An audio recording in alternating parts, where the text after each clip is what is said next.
SP को सूचना मिली थी कि एक नाव पर राइफल लेकर अपराधी गंगा के सहारे उनके इलाके में अपराध करने के लिए आ रहे हैं। सूचना देने वाला पुलिस का मुखबिर था और उसकी सूचना कभी गलत नहीं होती थी।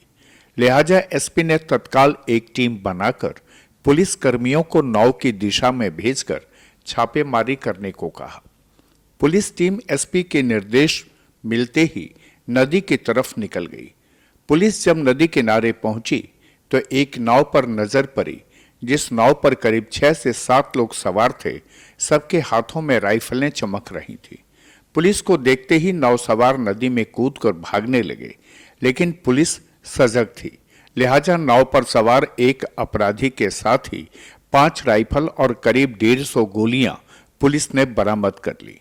पकड़े गए शख्स को लेकर पुलिस थाना लौट आई और पूछताछ करना शुरू किया तो पुलिस हैरान रह गई, क्योंकि नाव पर सवार सभी बालू माफिया थे जो बालू इलाके पर कब्जा करने के लिए आ रहे थे।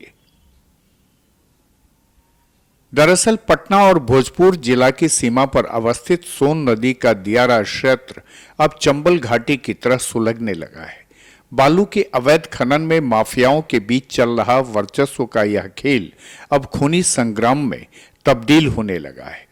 शुक्रवार को भोजपुर में एक बार फिर से बालू खनन को लेकर चल रही वर्चस्व की लड़ाई में गोलीबारी की नियत से पहुंच रहे अपराधियों की सूचना पर मौके पर पहुंची भोजपुर पुलिस ने बालू लदे एक नाव से हथियारों का बड़ा जखीरा बरामद किया। भोजपुर पुलिस को सूचना मिली थी कि नदी के बीच मझधार में नावों पर सवार होकर बालू माफियाओं के गुर्गे आपसी वर्चस्व के लिए एक दूसरे पर गोलियां बरसाने के लिए आ रहे हैं। इस सूचना पर मौके पर पहुंची भोजपुर पुलिस ने जब एक नाव पर छापेमारी की तो उस नाव पर सवार 4-5 अपराधी तो किसी तरह नदी में कूदकर जंगलों में भाग गए, लेकिन इस नाव पर सवार एक अपराधी को पुलिस ने दबोच लिया।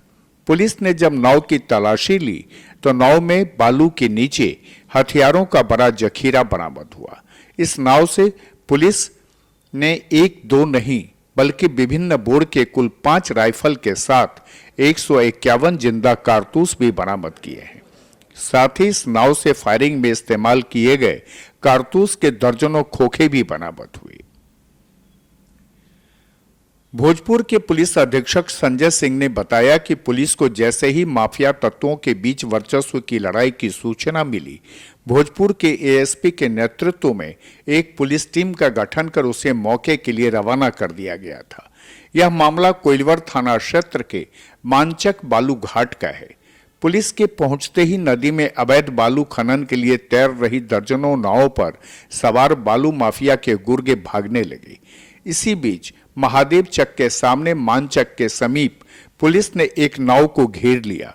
इस नाव पर सवार गुर्गे पानी में कूदकर भागने लगे, लेकिन एक अपराधी को नाव में ही दबोच लिया गया।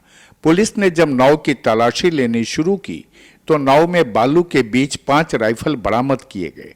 साथ ही इस नाव से कुल 151 जिंदा कारतूस के साथ दर्जनों खोखे भी बरामद किए गए।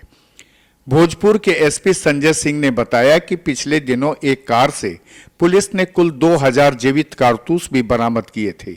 यह गिरोह उसी हथियार तस्कर गिरोह से जुड़ा हुआ है। भोजपुर के पुलिस कप्तान संजय सिंह ने बताया कि नाव से गिरफ्तार किए गए गुर्गों से लगातार पूछताछ की जा रही है और उसकी निशानदेही पर नाव में सवार अन्य अपराधियों की तलाश शुरू कर दी गई है। उन्होंने बताया कि पुलिस अभी बरामद हथियारों की तफ्तीश कर रही है। सबसे पहले यह पता लगाया जा रहा है कि ये हथियार किसके हैं और नदी के बीचों बीच फायरिंग का यह खेल किन माफियाओं के बीच होने वाला था। पुलिस के इस कार्रवाई के बाद न केवल भोजपुर में बालू माफियाओं में हड़कंप की स्थिति है, बल्कि पटना और सारण जिले के बालू माफियाओं में भी हड़कंप बना हुआ है। जो अवैध उत्खनन बालू का है उसको लेके एक टास्क फोर्स बनी हुई है और इसके अंतर्गत में जो निरंतर जो आसूचनाएं संचालित हो रही हैं उसमें सहायक पुलिस अधीक्षक के द्वारा भी और थाना के द्वारा एक टीम जो गठित की गई थी, उन लोगों ने कल एक विशेष सूचना पर, गोपनीय सूचना पे उस एरिया का रेकी किया और उस जगह पर प्राप्त सूचना के अनुसार तो कुछ गोलीबारी होने की सूचना जो थी उसको सत्यापन में जब ये लोग गए हैं तो कुछ वहाँ के स्थानीय व्यक्तियों के द्वारा भी पुलिस को उसमें मदद की गई और उन लोगों ने जगह स्पेसिफाई किया, जिसकी वजह से जो टीम गई थी उसको घेराबंदी करके और पकड़ने की कोशिश की गई, जिसमें एक नाव जिस पर कि 6-7 लोग सवार थे, जिनमें से एक व्यक्ति को पकड़ लिया गया। बाकी लोग कुछ कूद के और अगल बगल या तो जंगल का फ़ायदा लिए या फिर नदी में कूदे। नाव को जब्त किया गया और उसके अंतर्गत जो बालू थोड़ा बहुत लदा हुआ था उसी पर ये 5 रेगुलर राइफ़ल बरामद किए गए। अलग अलग बोर के ये राइफ़ल है, 315 भी है, 303 भी है, 7.62 भी है और उसमें जिंदा कारतूस कुल 151 राउंड का है और खोखा जो जिसके बारे में सूचना आ रही थी कि वो लोग गोलीबारी भी कर रहे हैं वर्चस्व को लेके, तो वो खोखा भी वहाँ से बरामद हुआ। बंडोलिया है, 4 मोटरसाइकिल वहाँ पे बरामद हुआ। एक ऐसा स्थल भी दिखाई दिया जहाँ पे लग रहा था कि वो लोग बीच बीच में पहुँच के और शेल्टर लेते हैं और रात्रि में वहाँ पे किसी न किसी प्रकार का वर्चस्व का खेल खेलते हैं। तो ये पुलिस के द्वारा और टीम के द्वारा जो की गई उपलब्धि है, इसमें सहायक पुलिस अधीक्षक की भूमिका भी काफ़ी महत्वपूर्ण। कौन से घाट पे हुआ है? और ये जो महादेव चक के सामने एक घाट है उसको मनवा चक बोलते हैं, उसी जगह पे है, उन दोनों के बीच में। सामने में पटना जिला का क्षेत्र पड़ता है। तो ये संभावनाएं हैं कि ये जो राइफ़ल है रेगुलर कहीं ना कहीं किसी ऐसी जगह से लाई गई है। तो हम लोग इसके आर्सनल नंबर के जरिए ये सत्यापन भी करने की कोशिश करेंगे। जो व्यक्ति पकड़ा गया है वो नेकनाम टोला का है, बड़हरा क्षेत्र का।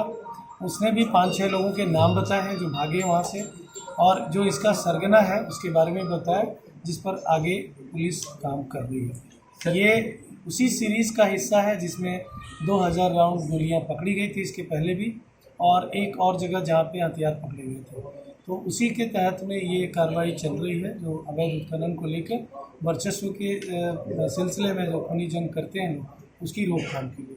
तो नाव के जरिए जो प्रभाव डालने की कोशिश हो रही थी, इसमें हम लोगों ने उस इलाके को भी चिन्हित किया है और आप लोगों के माध्यम से वैसे लोगों को एकदम स्ट्रॉन्ग मैसेज भी दे रहे हैं कि जो इस तरह के अवैध उत्खनन के धंधे में लगे हैं वो संगठित या असंगठित रूप से, तो पुलिस उस पर निरंतर इस तरह के प्रहार करती है।